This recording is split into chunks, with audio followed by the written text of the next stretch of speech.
Post 1. My brother-in-law is using a shock collar on his dog to force her to sit still for long periods of time. Am I the jerk for threatening to tell everyone? I never thought I would write something like this, but I feel sick and I need perspective. I am a 32-year-old female. My sister Claire is 34. Her husband Travis is 36, and they have a 4-year-old rescue mutt named Pudding. Pudding is a shy, marshmallow soft little dog who flinches at raised voices and rolls over for belly rubs if a leaf looks at her the wrong way. She is the last animal on earth that needs force. Here is the situation. Travis is running for mayor in our mid-sized town. He has leaned hard into a folksy family-first image. Think coordinated flannel, autumn leaves, and a dog at his feet for wholesome vibes. Fine, whatever. Last weekend, Claire asked if I could help carry some props to their house for a campaign photo shoot. I said yes, because she is my sister, and I figured it was pumpkins and plaid blankets. When I arrived, Pudding was in the living room wearing a prong collar and a shock collar at the same time. She was panting, ears pinned, drooling in strings. The campaign photographer had lights set up on stands and a soft box. Travis paced with a clipboard, telling people to stay on schedule. The stylist was trying to get Pudding to sit near a chalkboard that said, "The heart of our home."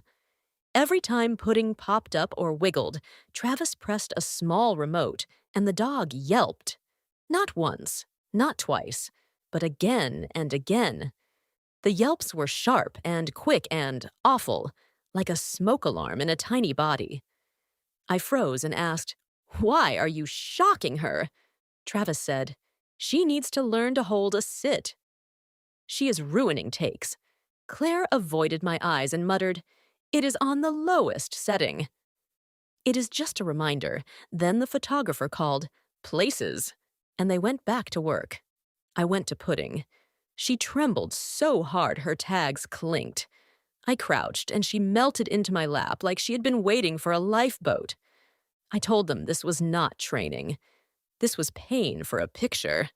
Travis said I was being dramatic, that Pudding was fine in a minute, and that he had seen plenty of trainers use e-collars on television.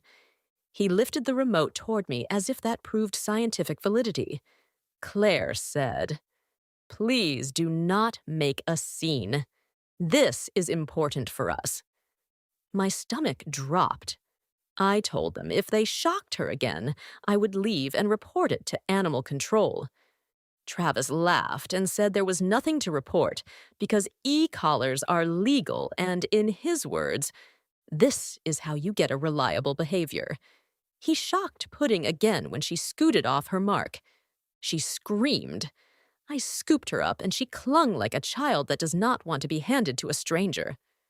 I put Pudding in the bathroom with water, closed the door, and told Claire I was done. I said they could pose without a dog. Claire whispered, "Do not ruin this." All the donors love the dog. When I refused to bring Pudding back out, Travis told me I was banned from the set and to get out of their house. I left shaking. Since then, I have been reading everything I can about e-collars. I know some people argue they can be used without pain by skilled trainers. This was not that. This was punishment to force obedience for a staged image. Pudding is meek and sweet. She does not pull. She loves children. She follows food like it is a religion. There are a dozen kind ways to teach her to sit for a photo. Pain is not required. I called Claire the next morning and begged her to stop. I offered to pay for a positive reinforcement trainer and even to be Pudding's handler during any media. Claire said, "We do not have time to retrain." The schedule is booked.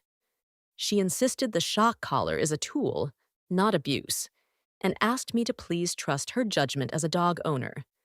I asked if she would at least remove the prong collar, so the dog did not have metal digging into her neck while also being shocked. She said she would think about it, and hung up. I have photos. That is my tangible proof.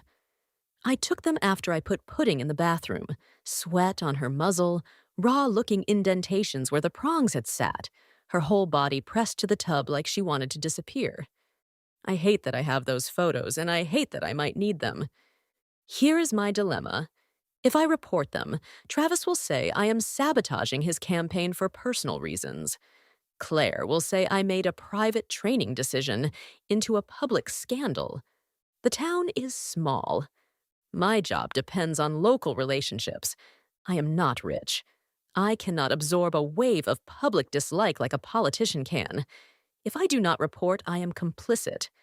I am already tortured that I left Pudding behind.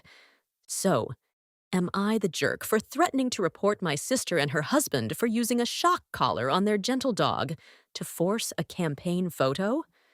First comment. You are not wrong to be alarmed. That is not ethical training. Document everything and offer a humane solution again. If they refuse, consider a welfare check. Pudding deserves safety. Second comment. Before going nuclear, try one more calm talk with Claire alone. Sometimes people dig in when they feel judged. If she will not budge, you know what you need to do. Update 1. I spent the last 48 hours gathering facts and trying to act like an adult, not a volcano. I want to be very clear and specific here because I know how stories like this can spin. First, I went back to their house the next morning with a plan. I did not arrive unannounced. I texted Claire that I was dropping off treats for Pudding and some annotated training handouts. She said fine.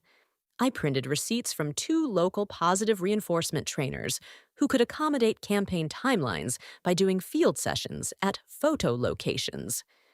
I also printed an email from a certified behavior consultant explaining why punishing fear is dangerous and how campaign noise can sensitize a timid dog. Second, I asked to see Pudding. She wagged when she saw me, then immediately tucked her tail behind Claire. That was new. I took a slow breath and asked if we could practice a sit with food. Travis said he did not have time for cookie bribery and needed to get to a donor breakfast. He grabbed the shock remote off the counter. I asked him to put it away and hear me out for 10 minutes. He did not. He said the shock broke through Pudding's stubborn streak, and the proof was that she held her sit for 15 seconds yesterday. He called it a success. I said a success leaves a dog calmer, not more afraid. Claire was silent. I turned to her and said, "Please." "You know this is not right. You love her," Claire said very small. "We have a schedule to keep." Third, the tangible receipts.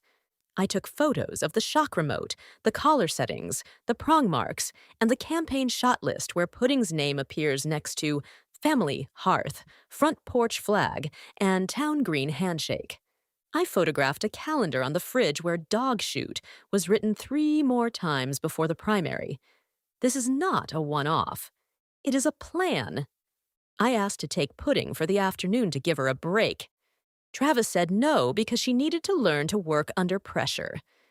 Claire glanced at me, then at him, and said nothing. I left because I could feel my voice getting loud. In the driveway, I sat in my car with my hands on the steering wheel until the shaking passed. I texted Claire, "I am begging you to reconsider. I will handle the dog for free." I called animal control. I did not file a report yet. I asked general questions about e-collars and what constitutes cruelty here. The officer said e-collars are legal, but if there is evidence of prolonged unnecessary pain for non-essential reasons, a complaint could be opened. He said video is stronger than photos, and a vet exam is best. I called a vet I trust, explained I had photos and concerns, and asked if I could bring Pudding for a welfare check, if I could get permission. The vet said they could document stress sores or burns, but I would need owner consent or seizure order. That night, I called Claire again. This time, I asked her to meet me at a park. Just us. No Travis. She came. I told her I would not bring this to the public if she agreed to stop shocking Pudding, remove the prong, and let me hire a trainer. I said I would even pay for a professional dog handler for the next shoots, so she did not have to manage on set. I told her I would keep the photos private.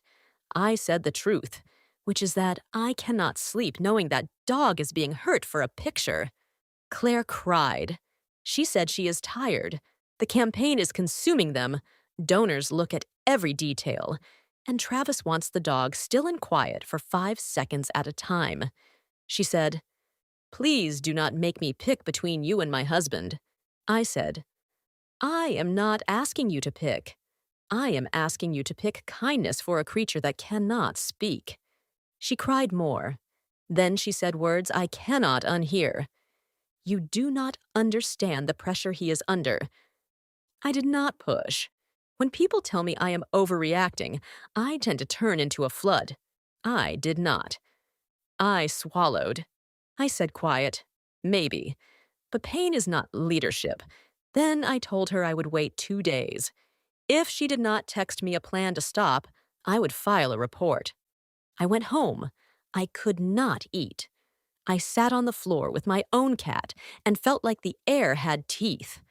I took screenshots of every text. I saved them to the cloud. For the first time, I thought, if I cannot protect Pudding by asking, I may need to protect her by acting. First comment, you are doing everything right. Document, offer solutions, and set a clear deadline. If they will not change, you are justified in escalating to authorities. Keep your tone measured with Claire. Second comment, be careful confronting a candidate. People in campaigns circle the wagons. If you need to take action, use official channels and let professionals handle contact. Your safety matters too. Update 2. I wanted to tell you I was strong. I was not. I met the first real wave of pushback and I bent. Writing this is embarrassing, but if I am going to ask strangers to keep me honest, I need to tell you the truth. I did not get a plan from Claire in 2 days. I got an invitation to a brunch at our parents' house because our father's birthday is this week. I decided to go, planning to pull Claire aside one more time and to speak privately with my parents after. As soon as I walked into the kitchen, the air had that holiday buzz that covers up something tense. Everyone laughed a little too loudly. Pudding was not there. 10 minutes in, Travis clinked a glass. He gave a quick campaign short speech about community and service and how wonderful it is to be supported by family. Then he pivoted. He said, in a tone that sounded generous if you did not know him, that there had been a misunderstanding about training methods, that e-collars are legal, and that it would be helpful if we all agreed to keep personal opinions off social media. He looked right at me and smiled. I had not posted anything. He wanted to signal to the room that I was the problem before I spoke. Aunt Carol squeezed my shoulder and whispered, "Do not make trouble." My mother's eyes darted between faces. My father raised his eyebrows slightly at me like he was asking if he needed to step in. Claire stood behind Travis, arms folded, jaw tight. I asked where Pudding was. Claire said she was at a friend's house. Travis said the friend is a trainer who can handle a sensitive dog. I asked, "Is that the same trainer who uses a shock collar?" Travis said, "Tools are tools." My mother coughed. Silence pressed the room. Cousin Adam, who loves to keep the peace when uncomfortable things bubble up, said, "You know, some people do not like dogs. Maybe Pudding cannot handle all the excitement. You might be reading too much into it." It was not malicious. It was the kind of sentence people reach for when they want the air to go back to normal. I wish I had answered with a clear, firm boundary. I did not. I heard myself say, "Yeah, maybe I am overreacting. I just worry." My voice came out small. Travis spread his hands like a victory and said, "Exactly. We all worry. That is why we rely on professionals. I know how that sounds. It sounds weak because it was. I swallowed words I should have said. I let the room pivot to cake. I sat next to my father and made small talk about a baseball game. I felt like I had left pudding a second time. After brunch, Claire followed me to the driveway. She said, "Thank you for not blowing it up in there." I said, "Please stop this." She said, "We are using a lower setting." I said, "Pain at a lower setting is still pain." She said, "You do not have to like it?" I said, "No, but I will not lie for it." Tangible receipts in this update. A text from Travis that evening sent to the family group chat, summarizing for the record that training choices will be kept in the family, and screenshots of a calendar invite to a second photo shoot labeled Town Green, Pudding on Bench, Flags. I did something else. I packed a bag with a borrowed crate, a harness, and a bag of rotisserie chicken. If you know, you know. It is the emergency kit you bring when you plan to move a dog quickly and keep her calm. I did not steal pudding that night. I am not there yet in this timeline. But I am telling you the truth about the moment I realized this might become more than a moral debate. First comment. Do not beat yourself up. You navigated a room stacked against you. The important thing is that you are still taking action. Keep the receipts. The moment to be firm will come. Second comment. Be strategic. If you plan to remove the dog, consult a lawyer first. You do not want to end up charged. Even with good intentions, you need a plan for legal transfer or documented neglect. Update 3. There was always going to be a moment when the story jumped tracks. I did not expect it to be about cameras. I should have. This is a campaign. Cameras are everywhere. The photographer texted me. That is the sentence that changed the temperature of my life this week. He found my number through Claire because we had all been on a logistics thread the first day. He wrote, "You do not know me. Please do not reply to this text. I am a contractor. I have footage from the shoot as B-roll for my portfolio. I will not use it publicly without consent, but I need to tell someone that the dog cried during the takes." I filmed wide. The audio is clear. I stared at that text for a long time. Then I asked one question. Is pudding safe today? He replied, "The candidate has 2 more shoots on the calendar that include family pet on the shot list. One is an interview where he is supposed to pet the dog while he answers questions. The campaign manager asked me if I could make the collar remote invisible in post, if it showed. I said no. They said, "Never mind. Please delete this exchange." Then he stopped responding.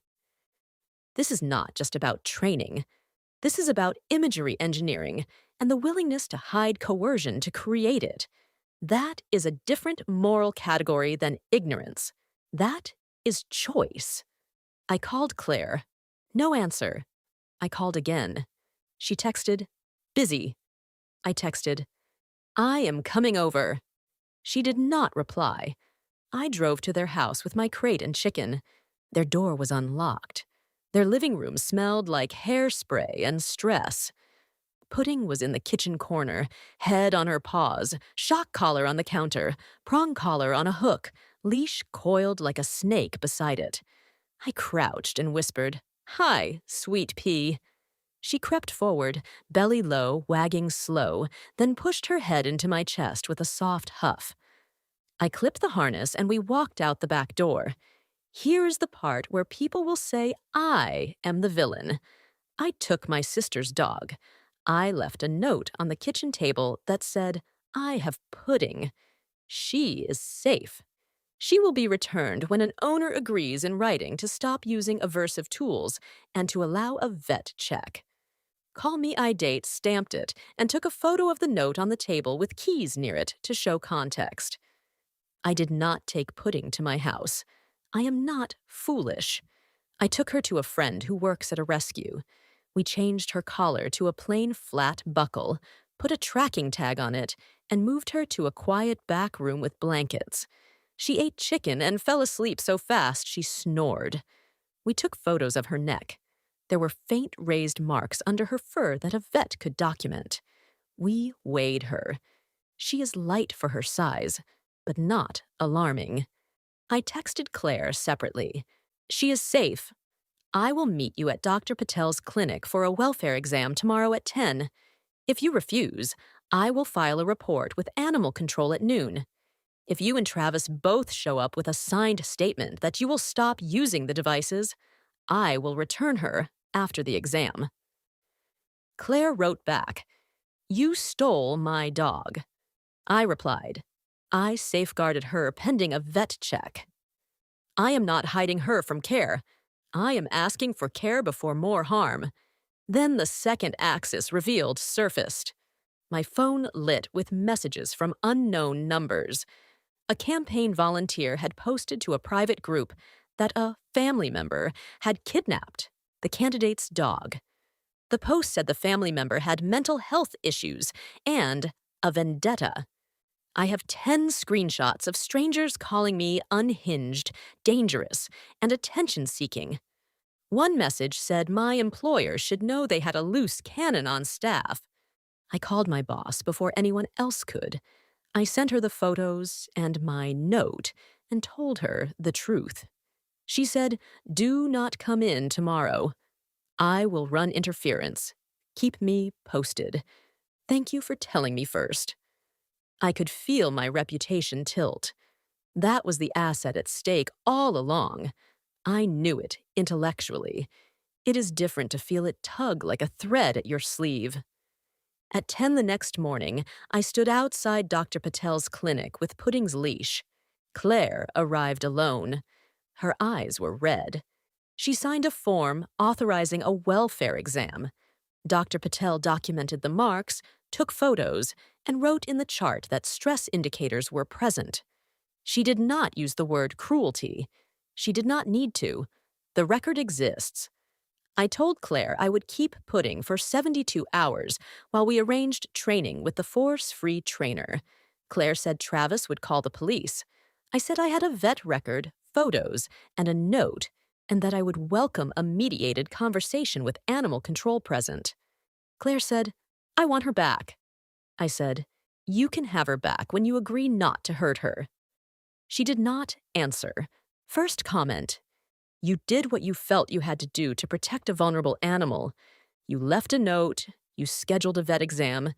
You are not hiding her from medical care. Keep everything documented. Lawyer up now." Second comment, "Prepare for backlash. A campaign machine will not play nice. Contact animal control proactively with your evidence and frame it as a welfare hold, not a theft. It matters how first contact is made." Update 4. There is no way to describe the sound of a town swallowing its breath, except to say that it felt like the moment before a storm breaks. The photographer did not leak the footage. Someone on set did. Maybe a stylist. Maybe a volunteer. The clip hit local social media at noon. A wide shot, living room lights, signature chalkboard prop, Claire kneeling, Travis standing with a remote, sit, a whine, a yelp, the dog flinching, a hand reaching off camera to reset the dog on a mark. The town group on Facebook exploded. Some people defended Travis immediately, saying editing can make anything look bad. Others, including 2 local trainers, wrote calm explanations about body language and stress signals. A reporter from the city paper called me for comment. I said, "I cannot provide comment on a private family matter." I also emailed my receipts to Animal Control with a short, factual cover note. At 3 p.m., Travis held a press gaggle on the courthouse steps. He said the footage was misleading, that the collar was on a low setting, and that he loves animals. He did not apologize for using the device. He said he was sorry people misunderstood, and that their distress was unfortunate. He said he had received threats, which I do not condone, and asked the town to return to civility. He then said that a relative had used this to attack his character during an important week. I was at home with my phone off, trying to eat soup. The doorbell rang like a fire alarm. When I looked through the peephole, I saw Travis on my porch. He had no cameras, no volunteers, just anger. I did not open the door. He pounded. He called out, "Give me the dog." He threatened to call the police. He said I was hurting his campaign and that donors were asking questions. He said we could make a deal if I returned pudding now. I called the non-emergency police line and said a person I have a conflict with is on my porch and has been asked to leave. An officer arrived and told him to go. He paced at the curb and shouted that I was destroying his life. Then he left. I filed an incident report. That receipt exists. An older uncle who had scolded me gently at a family dinner 2 years ago for being too passionate about animal rescue called to say, "Maybe you should leave this alone. It is not worth your reputation. People will forget a dog. They will not forget a scandal." The old tremble in my throat did not land. I answered clear and quiet. I am done letting people tell me compassion is a liability. I did not start this. I am protecting a small life. If that costs me invitations, I can live with it. I sent him a screenshot of the vet record and said, "This is what I am basing my choices on." He wrote back, "I understand more now." I will take that small shift. The public rupture hit the rest of my family next. My mother, who hates conflict like most people hate tooth pain, called crying. She said neighbors were texting her and that the church group had opinions. She asked if I could give the dog back to make it stop. I said, "Mom, I love you. I will not return her to harm." My father got on the line and said, "We will not let people shame you for defending a creature. We will handle the neighbors." Claire texted me after Travis left my porch. "He should not have gone to your house." I replied, "No. He should not have shocked a dog." She said nothing. The next morning, animal control called. They had seen the footage and received several complaints. They asked to meet at Dr. Patel's clinic to view the file and to speak with Claire. They asked me to bring pudding. I agreed. I texted Claire that this was happening. She replied, "I will be there." In the clinic office, the officer, Dr. Patel, Claire, and I sat at a small round table.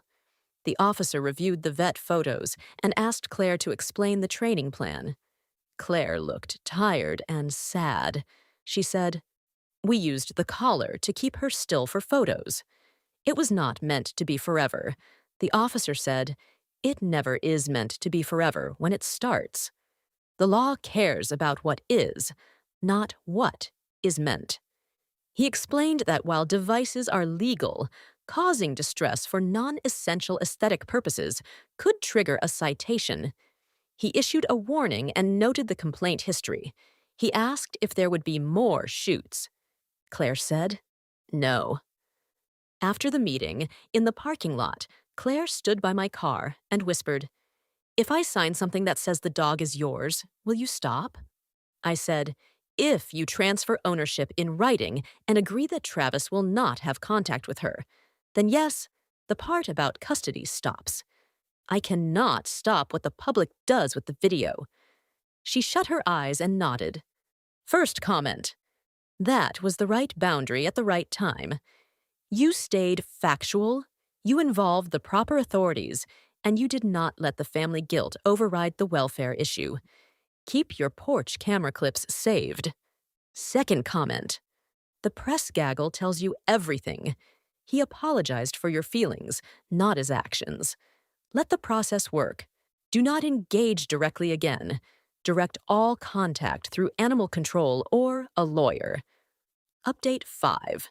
I promise tangible receipts, and this update is mostly that. I met Claire at a small general practice attorney's office that does simple contracts. We signed a bill of sale transferring pudding to me for $1.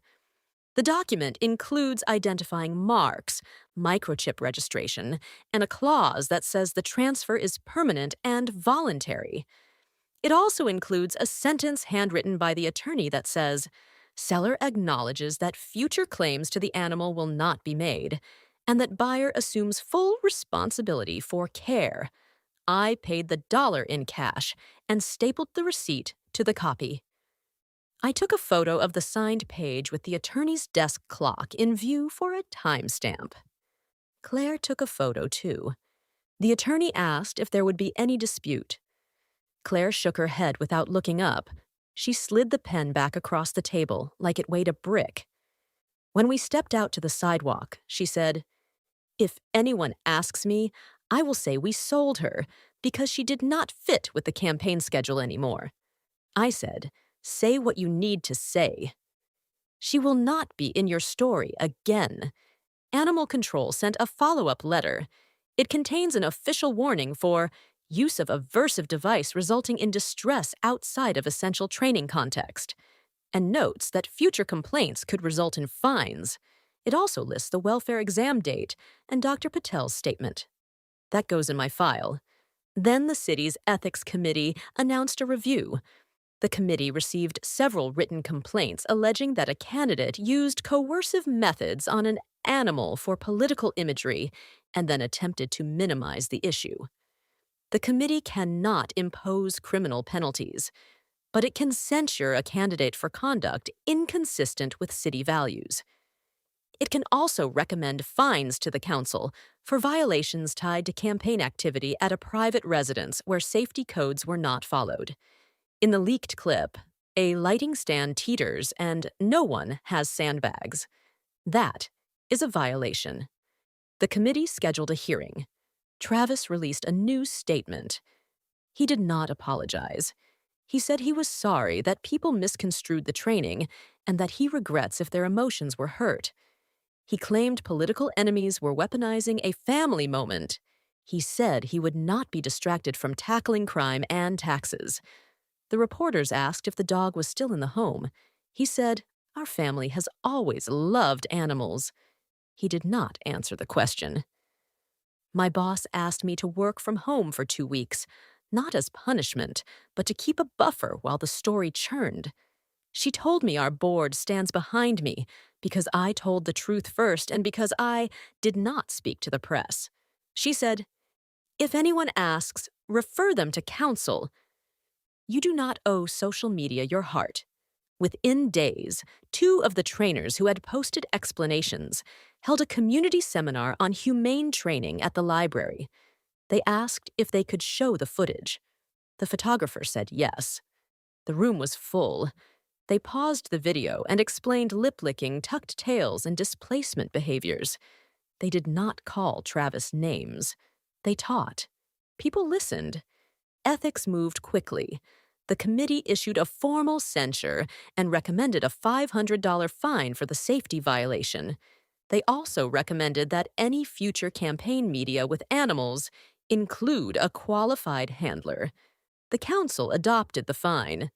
It was symbolic, but symbols matter. The campaign started losing endorsements. Not all at once, but a slow trickle. A local feed store withdrew its public support. A dog rescue that had been considering a joint event said no. A youth sports group said they wanted to wait until after the election to decide if they would be photographed with candidates at all. Travis tried to pivot to policy. He gave a speech about infrastructure. The questions afterward were about the dog. He said again that he was sorry people had misunderstood. He said his focus remained on the town.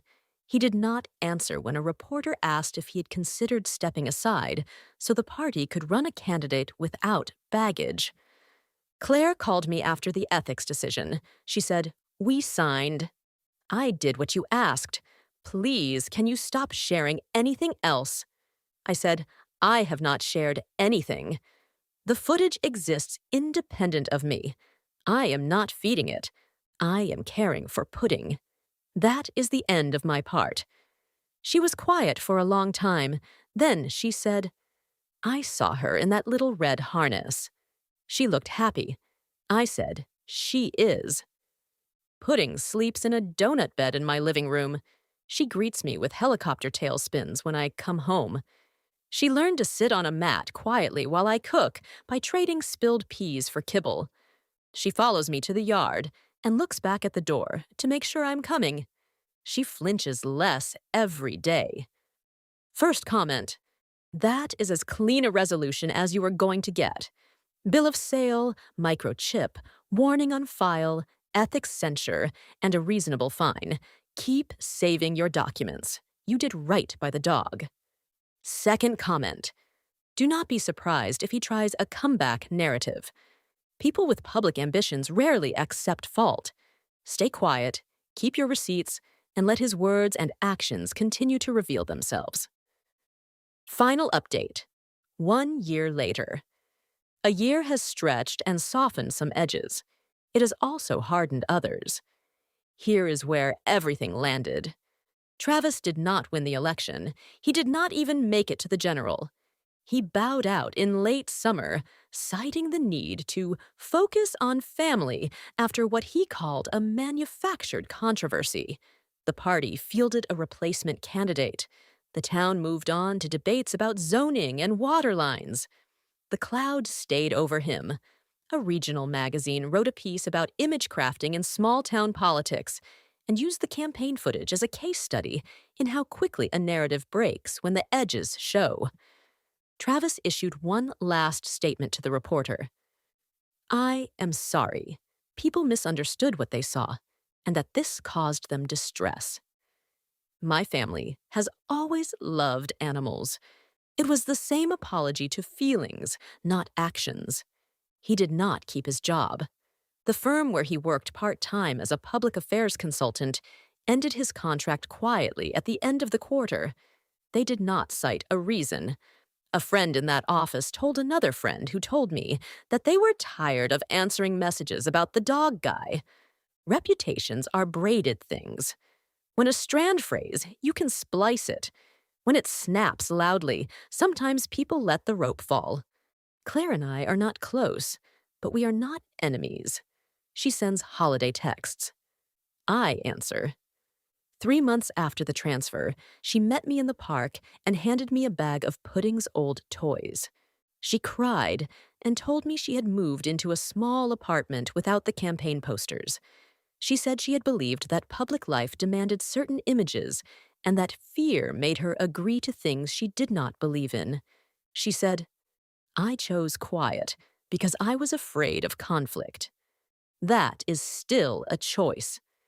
She did not ask for the dog back. She never has. That is the partial turn I promised you. It came from shame and from love, two forces that sometimes trade places. My parents learned to answer the neighbors with a simple sentence. My mother says, we are grateful the dog is safe. My father says, we are proud of our daughters when they choose kindness. They do not entertain debates on the porch. The photographer moved out of town for bigger work. He gave permission for the trainers to use a muted clip of the footage in their seminars. They show it as an example of what stress looks like and how easy it is to tell a story with props while missing the story on the floor beside the prop. They never say Travis's name. They say, this happens when image matters more than a living being. It lands. Animal Control followed up once, and then closed their file after confirming no further complaints. The warning remains in the system. It is a small line of text that says, essentially, we saw you. Sometimes that is all a system can do. Sometimes it is enough to change the next choice. Pudding is now a dog who thinks mats are magic. She runs to hers when she sees the leash because it predicts good things. She learned to press a soft button that plays a chime when she wants to go outside. She discovered apples in fall, and snow in winter, and sprinklers in summer. She has a best friend named Olive who lives across the street and wears a purple bow. We went to the vet last week, and Dr. Patel wrote, body condition excellent. Behavior relaxed. No new concerns. We framed the bill of sale and tucked it behind a photo of Pudding asleep with her tongue peeking out. It is the only framed contract I own. My reputation survived. Some people still think I made a private matter too public. Others learned my name because of a dog. None of that feels important anymore. I learned a clearer thing. Protecting something gentle will make you look cruel to people who benefit from quiet. The accusation lasts a season. The gentleness you keep lasts in the creature that needed you. If you need a moral, I do not have one that fits everyone. I have this, which is enough for me. I chose the small life on the floor over the large image in the frame. A year later, I would choose it again.